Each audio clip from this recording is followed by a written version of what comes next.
Bueno, hola otra vez. Muchas gracias por seguir ahí.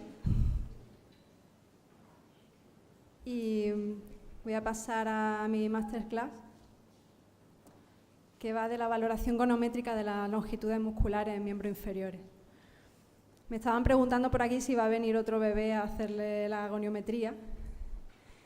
Y bueno, la valoración goniométrica se puede realizar con bebés, pero yo solo la realizo con bebés que tienen alguna afectación a nivel neuromotor, porque normalmente los bebés sanos no tienen ningún problema de longitud ni de alargamiento muscular. El objetivo de hacerlo aquí esta tarde es que vosotros también os llevéis una pequeña herramienta, porque la valoración goniométrica de las longitudes musculares nos permite tener un registro objetivo de la evolución de nuestros pacientes a nivel ortopédico y así poder valorar a lo largo del tiempo si las técnicas que estamos empleando están dando el resultado esperado. Y ya no hablo solamente a nivel de las técnicas que puedo utilizar yo en neuropediatría, sino técnicas que en terapia manual se pueden usar también y que no tenéis a veces cómo evidenciar si está mejor o peor que antes, si no hay un registro a nivel objetivo.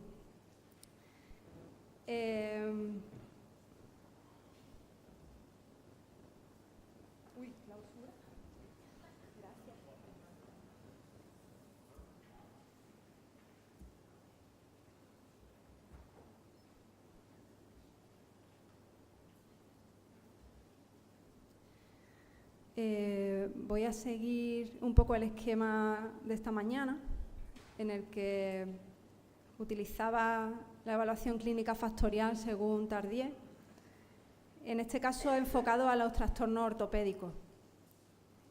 La evaluación clínica factorial son técnicas de examen comunes para todos los clínicos, ya sean médicos, terapeutas, hablando de terapeutas, hablo de fisioterapeutas, terapeutas ocupacionales, logopedas, psicólogos, y está dividido en dos apartados: una anamnesis e historia clínica con la recogida de datos del paciente y luego un examen con 3 tiempos de examen: en reposo, pruebas activas y movilización pasiva.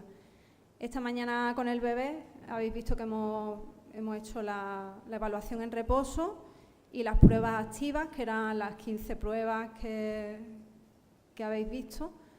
Y en el caso de las alteraciones ortopédicas, igualmente se hace una evaluación en reposo, se ve la actitud postural, la alineación corporal, si hay una rotación interna de un miembro inferior con respecto al otro, si hay una hiperlordosis cervical.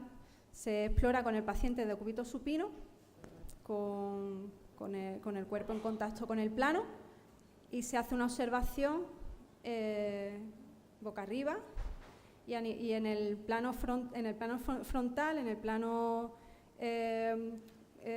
anteroposterior, y vemos cuál es la actitud postural.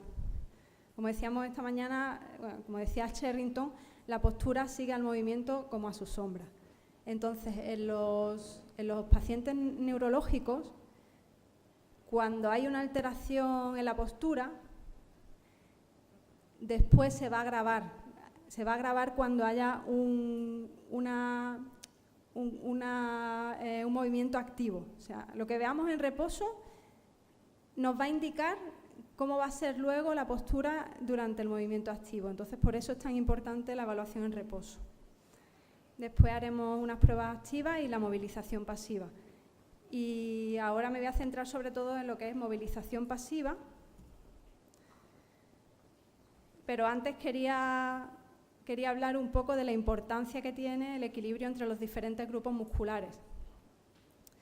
Bueno, los que estáis aquí hechos unos cracks de la terapia manual, ya sabéis también lo importante que es que haya un equilibrio, ¿no?, entre los diferentes grupos musculares, no solo en un paciente neurológico, sino en todos en general. ¿Por qué? Porque según sea este equilibrio, nos va a dar unos esquemas posturales más o menos patológicos, ¿no? Vamos a tener en cuenta las posibilidades de adaptación del músculo a las longitudes que le son impuestas, porque esto va a formar parte de la fisiopatología de las alteraciones ortopédicas. Luego, para la vigilancia ortopédica va a ser muy importante ver cuál es la posibilidad de alargamiento de los músculos. Y tendremos que analizar los esquemas posturales presentes, como he dicho antes, si estos son obligatorios o preferenciales. ¿Esto qué quiere decir? Si el paciente es capaz de salir de ese esquema o no. Si sale de ese esquema, será un esquema preferencial, y si no puede salir de ese esquema postural, será un esquema obligatorio. ¿Y esto qué quiere decir? Que las consecuencias serán diferentes. Si tiene un esquema preferencial, las consecuencias serán funcionales, mientras que si el esquema es obligatorio, las consecuencias posteriores serán ortopédicas. Todo esto se puede prevenir hasta cierto punto, pero es necesario hacer una buena evaluación. ¿Por qué es importante el equilibrio entre los diferentes grupos musculares? Pues, por ejemplo, en la cadera tiene que existir un equilibrio entre adductores y abductores para que deriven una fuerza concéntrica sobre el cartílago. Si los abductores están alargados y, por el contrario, los adductores están cortos, la fuerza que deriva hará rotar y desplazar la cabeza femoral, provocando coxavalga y disminuyendo la fuerza de coactación de la cabeza femoral sobre el cótilo. Al mismo tiempo, la tracción del psoas excesiva abre el ángulo cotiloideo. Por tanto, tenemos un riesgo también de luxación en ese caso. Se puede producir una displasia de cadera y bueno, puede evolucionar en una futura luxación, como he dicho. Sin embargo, si una cadera está en rotación interna, va a hacer bascular de forma anómala la pelvis, y si ambas están en rotación interna, pues se producirá una anteversión pélvica y un aumento de la lordosis lumbar.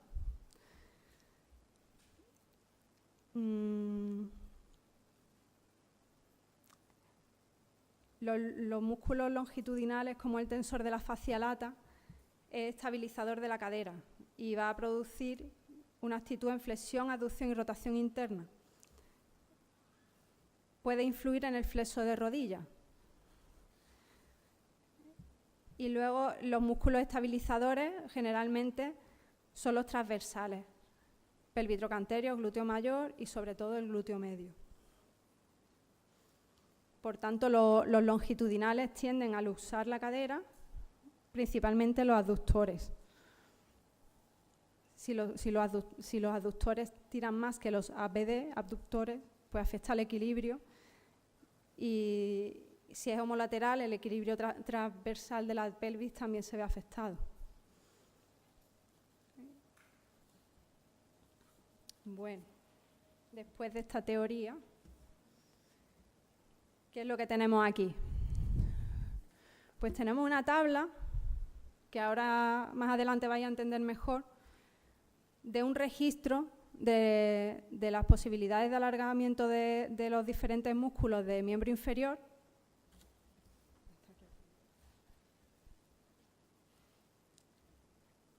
en el que aparecen toda la musculatura del miembro inferior, la principal, y luego, por fechas, los diferentes registros que se han ido haciendo, registros goniométricos. A mí se me ocurrió que esta tabla se podía transformar en una tabla de Excel. Y entonces empecé a registrar los diferentes grados de longitud muscular de diferentes niños. Este es de un niño en concreto que he estado siguiendo durante más de 10 años. Y una vez al año aproximadamente le he ido haciendo un registro de las longitudes musculares. Entonces, hay que tener en cuenta eventos especiales en su vida, como una operación, una infiltración de toxina botulínica, etcétera, que puede modificar esa longitud.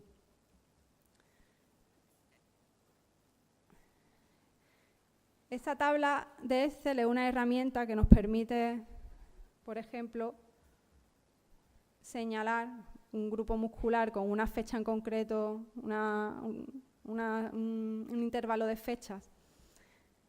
Entonces, por ejemplo, si queremos ver cómo han ido evolucionando a lo largo del tiempo,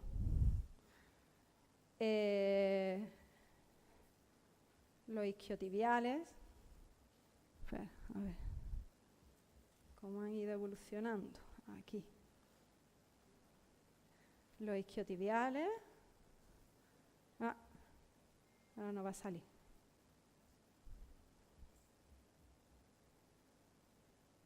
Ahora, puedo hacer una tabla, un gráfico, por ejemplo, de este tipo, en el que vemos los grados alcanzados según las fechas, ¿no? En un eje están los grados y en el otro eje están las fechas.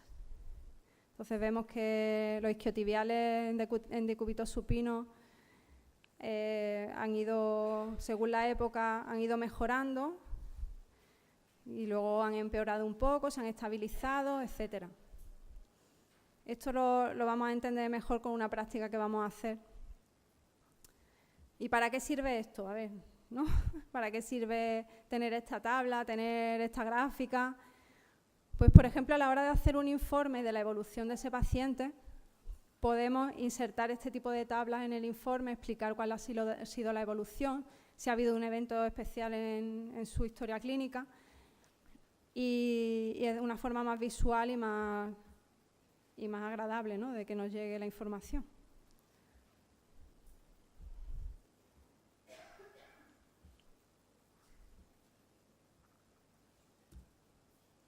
¿No? Por ejemplo, los isquiotibiales a nivel global, se puede hacer este tipo de tabla, lo que he explicado antes, en el que en este eje estarían los grados y en este estarían las fechas. Y vemos que empezamos en 2004 con un flexo de rodilla de 60 grados. En 2006 nos quedamos en menos 40 y algo. A final de 2006 en menos 30, o sea que ha habido una mejoría en el flexo de rodilla, en el lado derecho. Y así, ¿no? Y aquí hay una estabilización. Esto siempre hay que compararlo con su historia clínica, a ver qué ha pasado en esas épocas. Y ahora voy a pasar a la parte práctica, que es cómo se hace el registro a nivel goniométrico.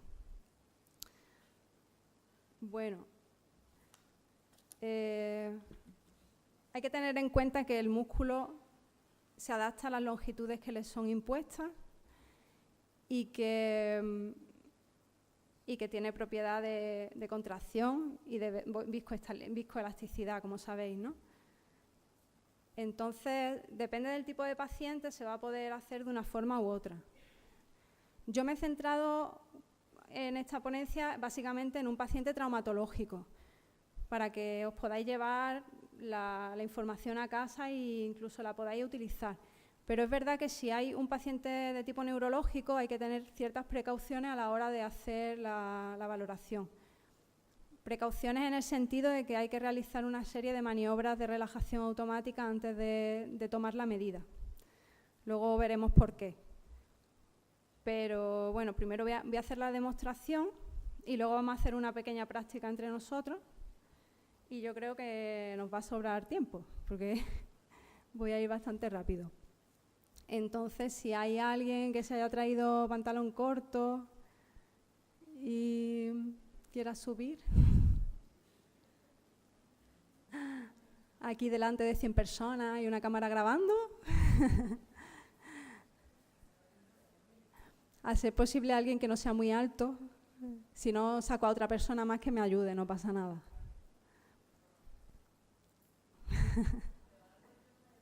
¿Eh? Me vales tú, claro.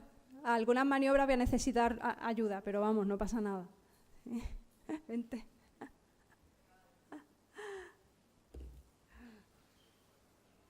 También quería decir que bueno, que como han evolucionado las técnicas y tal, si veis que hay alguna posición en la que es más favorable el alargamiento de un grupo específico muscular, también me lo hagáis saber y yo me actualizo también, ¿no?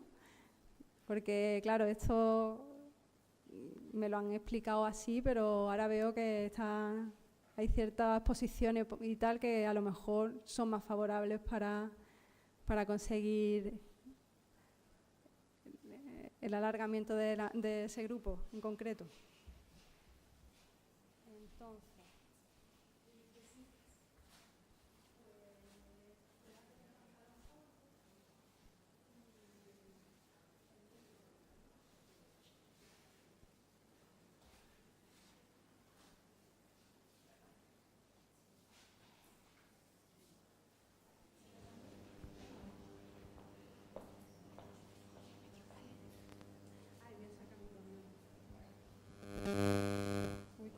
se acopla.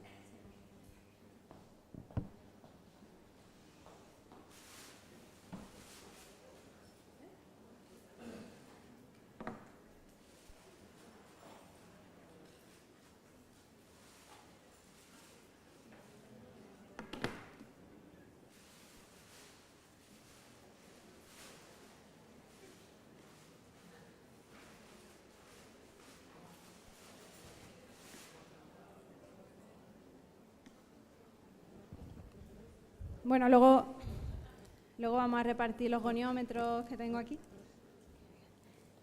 para hacer una práctica con el tríceps sural, para que por lo menos llevéis la valoración goniométrica del sóleo al menos, porque ahí sentado es un poco complicado valorar el tríceps completo. Creía que iba a ser la estructura de sala y tal de otra forma, entonces pensaba hacer una práctica más amplia, pero bueno, nos vamos a adaptar a las posibilidades que tenemos y ya está, no pasa nada. Ponte boca arriba.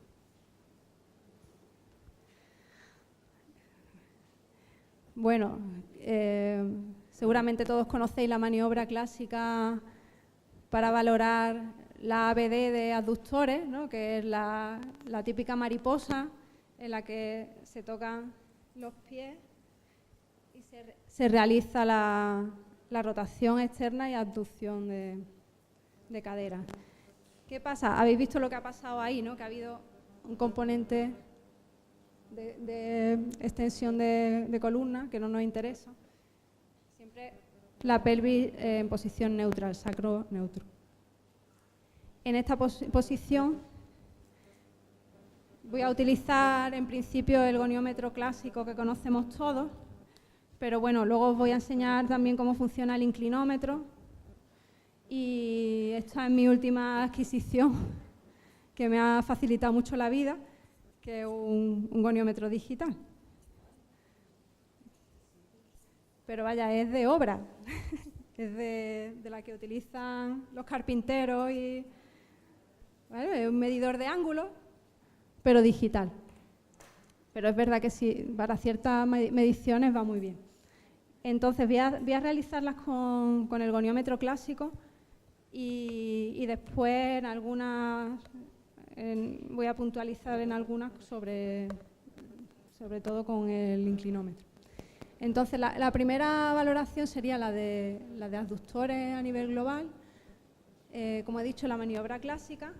Vamos a buscar la cabeza femoral, que se encuentra en el centro de la ingle. A ella prácticamente se le palpa.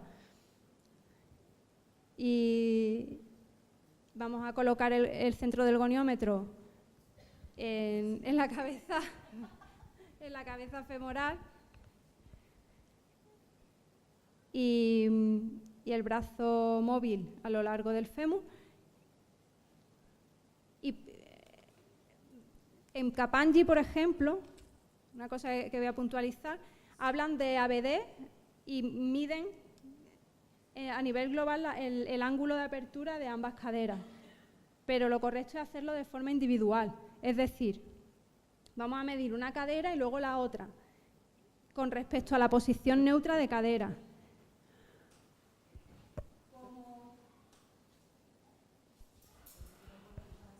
Sí. Hay que valorar cada cadera por separado.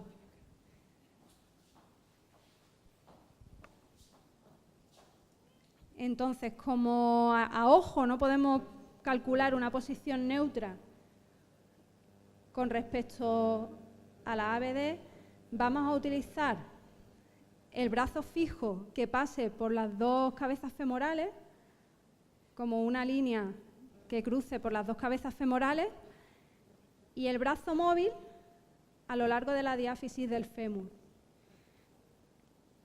Al valor que aparezca en el goniómetro le vamos a restar 90 para que nos dé realmente el ángulo de apertura de cadera. ¿Vale? Yo tengo el goniómetro así. Aquí tengo una cadera, aquí tengo la otra. Este sería el grado de ABD. Y le voy a restar 90. ¿Para qué? Para que nos dé realmente el ángulo que tendría con respecto a la posición neutra de cadera. ¿Sí? ¿Me había enterado, no? Sería el complementario. Y, por ejemplo, en ella tenemos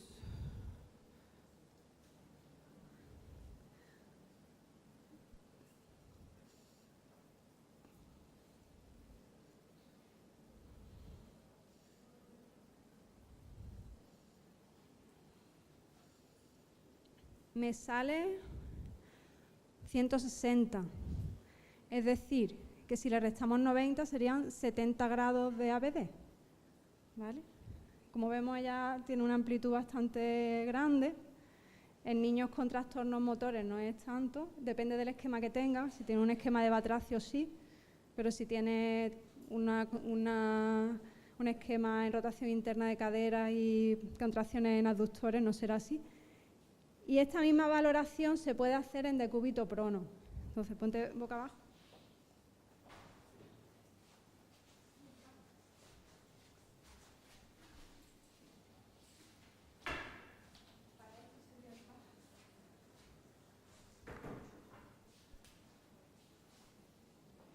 En decúbito prono, pégate todo lo que puedas aquí al borde. En decúbito prono vamos a colocar al paciente en posición de pseudorrestación, que se llama, y vamos a hacer rodar la pelvis todo lo que podamos, siempre guardando la alineación. Y aquí colocamos una pica que pase por las dos espinas ilíacas posterosuperiores. La camilla es un poco pequeña. Yo esta medición la suelo hacer en el suelo en colchoneta, porque necesitamos que la pica tome contacto con el plano. Y vamos a medir, bueno,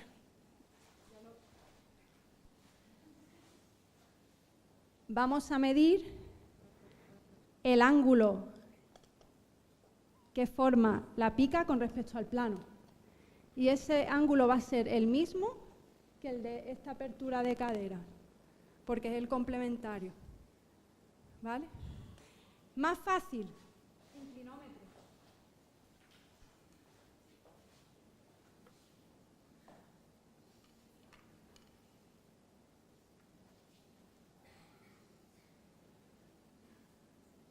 Colocamos el inclinómetro, me saldrían 20, que hemos dicho menos 90, 70, ¿no? Sale igual.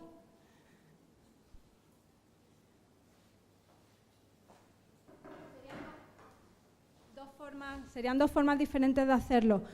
¿Por qué se utilizan estas dos formas? Porque, como he dicho antes, los niños que tienen algún tipo de de patología a nivel neurológica, existen contracciones a nivel de abductores normalmente antigravitatorias. Todo lo que sea hacer una valoración en supino va a ser más complicada por el hecho de que reaccionan contra la fuerza de gravedad. En prono vamos a conseguir que esa musculatura esté más relajada, vamos a conseguir una amplitud mayor y una medición más fiable. Para valorar de forma diferencial cada abductor, ahora ponte en supino, podemos valorar el abductor menor en decúbito supino.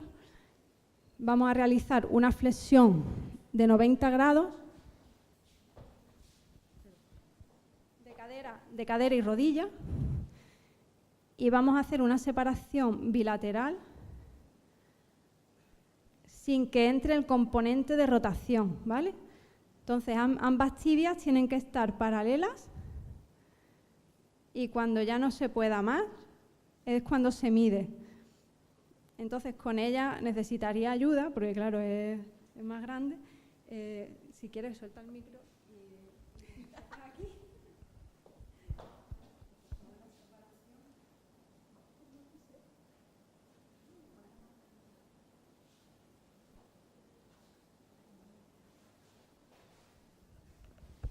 Entonces, el centro del goniómetro se volvería a colocar en el centro de la cabeza femoral, pero esta vez es más fácil hacerlo por abajo. En vez de hacerlo en la ingle, hacerlo aquí.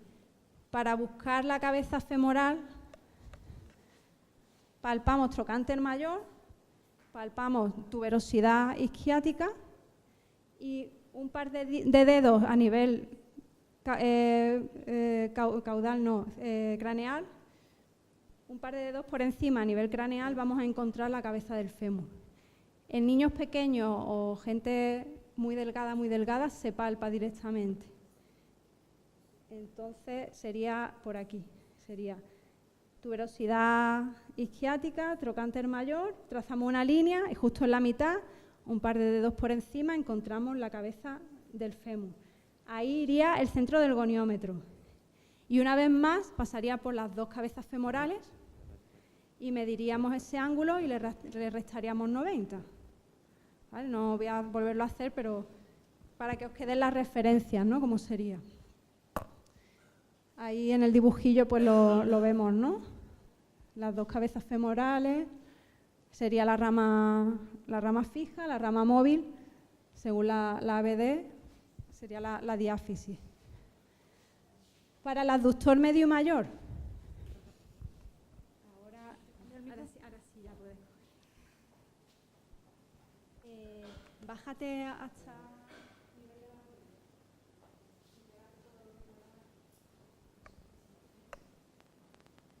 Para abductor medio y mayor realizamos la flexión del miembro inferior contralateral para mantener,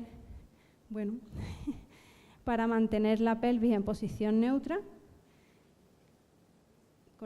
que no haya componente de retroversión, o sea, no nos podemos pasar tampoco. Y aquí, con flexión de rodilla, realizamos la ABD. Igual se toman las dos cabezas femorales como rama fija y como rama móvil la diáfisis femoral. Se mide y se le resta 90. Se hace de un lado, se hace del otro.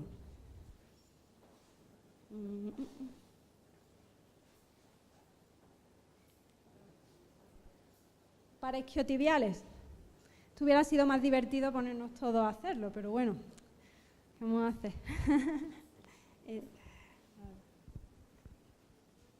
Para isquiotibiales vamos a realizar la valoración clásica en decúbito supino, en lo que se mide el ángulo de flexo de la rodilla. Bueno, ella no tiene ninguno, pero bueno, vamos a imaginar que estaría aquí, ¿no? Algo así. Entonces,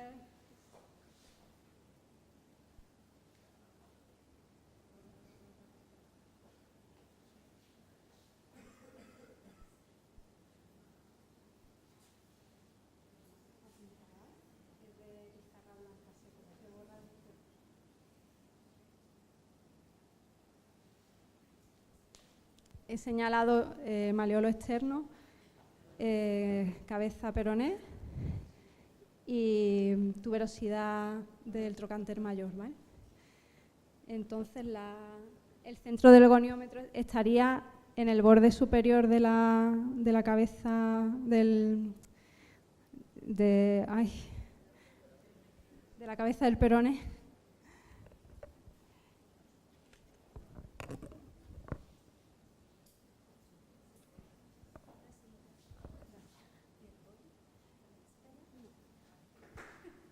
No quiero que me pille el toro y estoy un poco...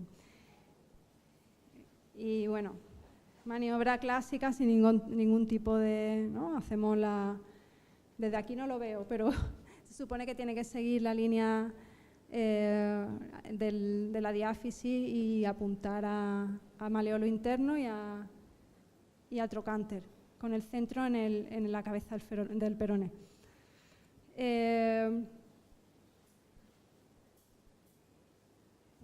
Con 90 grados de flexión de cadera, ¿vale? Aquí sí podemos utilizar, por ejemplo, el goniómetro electrónico, que es bastante útil.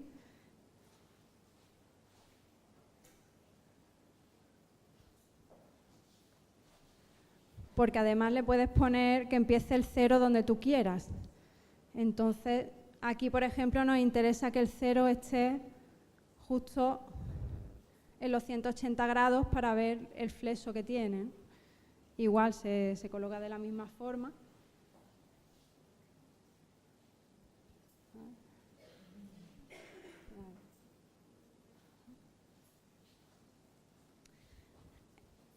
Esta medición se puede hacer en decúbito lateral. Y en decúbito lateral, ¿por qué? Pues por lo que he explicado antes, porque hay pacientes neurológicos que en supino, por el efecto de la fuerza de gravedad, tienen más contracciones patológicas. Y entonces nos va a dar un grado menor del que realmente existe, ¿no? En la articulación. Entonces, gírate hacia el lado izquierdo.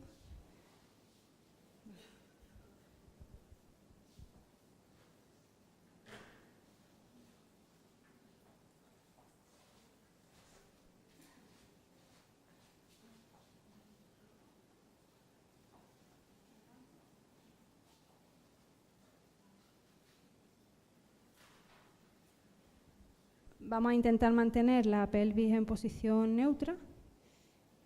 Igual vamos a hacer una maniobra con 90 grados de flexión de cadera hasta donde nos permita la extensión de rodilla. Entonces, si por ejemplo se queda aquí, pues medimos el ángulo de flexo, si no, pues no hay ningún tipo de limitación. Vale. Desde aquí mismo podemos valorar de forma diferencial isquiotibiales internos de isquiotibiales externos. Para los isquiotibiales externos vamos a pedirle al paciente que se ponga en 3/4 dorsal. Aquí vamos a conseguir que haya una separación entre los puntos de inserción del bíceps femoral.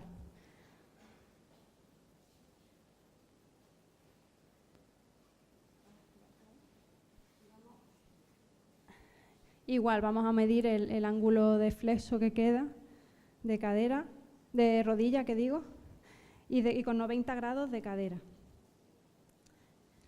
Luego, para los isquiotibiales internos, serían 3/4 ventral.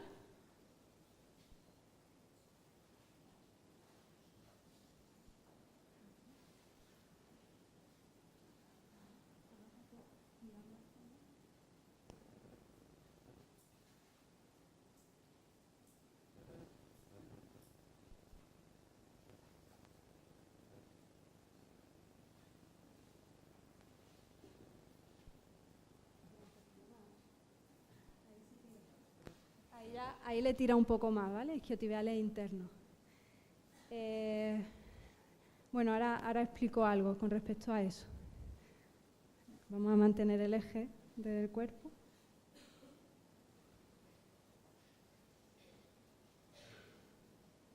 Esto sería para isquiotibiales internos con 90 grados de flexión de cadera. y si pasamos a 45 grados de flexión de cadera, estaremos valorando el recto interno.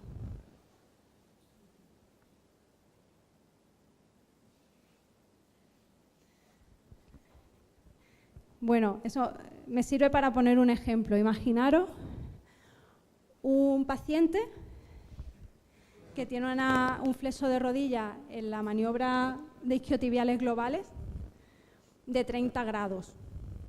Tiene menos 30 grados, ¿no? Le faltan 30 grados para la extensión. Le hacemos la medición diferencial. Isquiotibiales internos da 0. Ninguna limitación. Isquiotibiales internos da menos 20, por ejemplo. ¿Qué es lo que ocurre ahí? ¿Qué pensáis que ocurre? ¿Dónde está la limitación real? ¿Sería en isquiotibiales? ¿En cuál de los dos?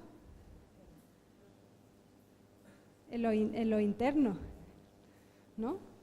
Para eso sirve la maniobra diferencial. Es decir, si hacemos una medición a nivel global, existe una limitación. En todos los isquiotibiales medimos externos, no hay limitación. ¿La limitación dónde está? En internos, ¿no? Eso ocurre muy frecuentemente. Sin embargo, por lo menos en el caso de los pacientes neurológicos, cuando se prescribe una intervención de alargamiento miotendinoso, de intervención quirúrgica, quiero decir, a veces se prescribe en global a tanto internos como externos, cuando realmente el grupo muscular que está cortado quizás sea solo los isquiotibiales internos, no hace falta tocar los externos, ¿no? Para eso nos va a servir este tipo de valoraciones, para poder hacer un buen informe, trasladárselo al especialista en cuestión y poder rebatir qué creemos con él que sería lo más beneficioso para ese paciente, a nivel de intervención quirúrgica, a nivel de infiltración de toxina botulínica, etcétera. Y bueno, en el campo de la pediatría, pues no sé, supongo que también tendrá sus aplicaciones, vamos a intentar buscarlas después, ¿no? Cuando hagamos la práctica. Me quedan un par de mediciones. Vamos bien de tiempo, ¿no? Hasta las 20. ¿Y cuarto? ¿10? No. 10, vale, perfecto. Justo. Bueno, como decía antes, los isquiotibiales, sí, voy a hacer una pequeña. Los isquiotibiales, pues en pacientes neurológicos es mejor hacerlo en lateral porque las contracciones antigravitatorias van a dar una lectura errónea.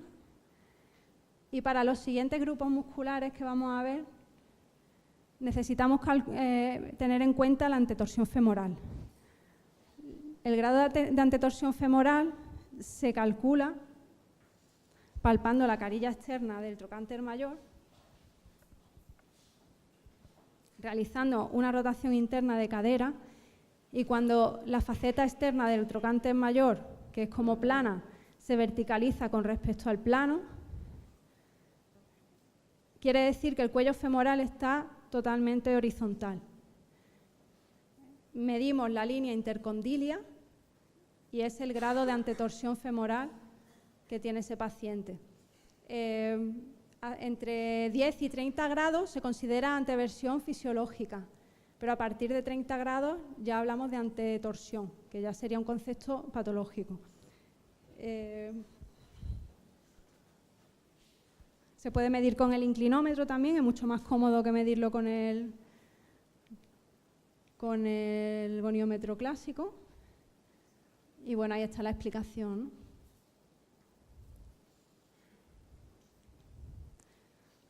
Boca abajo, voy a pasar muy deprisa para que podáis hacer la práctica. En decúbito prono podemos valorar el psoas.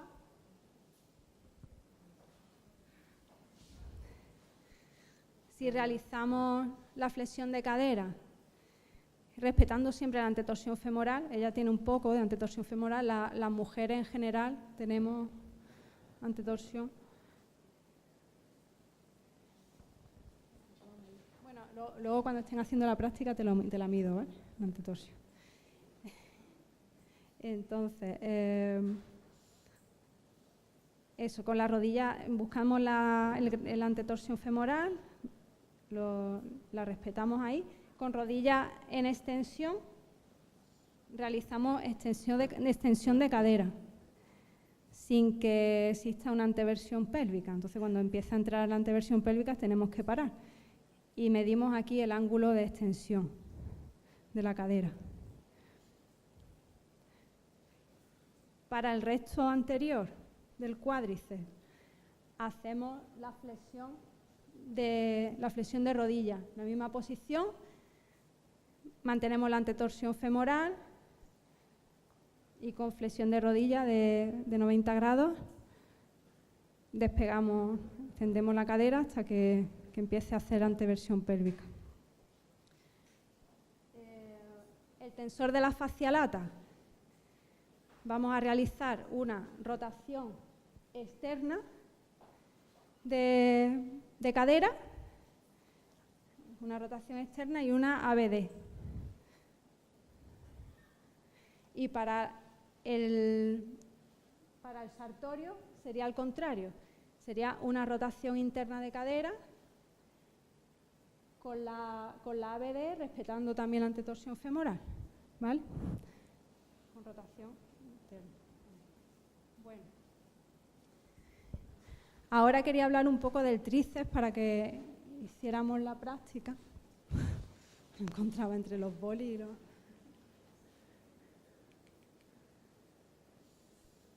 Bueno, en el tríceps podemos... ¿Dos minutos nada más? ¿Sí? Bueno, pues creo que nos vamos a quedar sin hacer la práctica. En el tríceps podemos hacer varias mediciones, como puede ser el grado de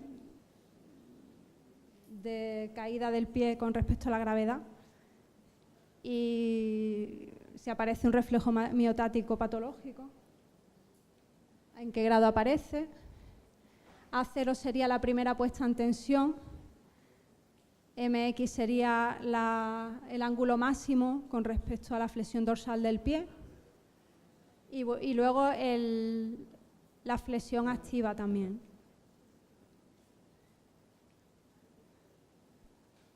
Pues no sé, si queréis tocaros un poquillo antes de irnos.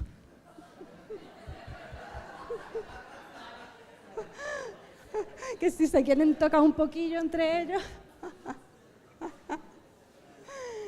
Que nos vayamos por lo menos diciendo, joder, somos oficio, nos hemos tocado, ¿no? Está complicado. Yo pretendía que por lo menos os llevarais la valoración del tríceps, ¿no? Pero va a ser complicado. Entonces, nos podemos quedar con la valoración del sóleo, que sería con la rodilla en flexión. Y si no, para la próxima, pues hacemos la valoración del tríceps, ¿vale? Y las maniobras de relajación automática y todo eso, para que podáis aplicarlas en pacientes neurológicos. Bueno, gracias por vuestra atención.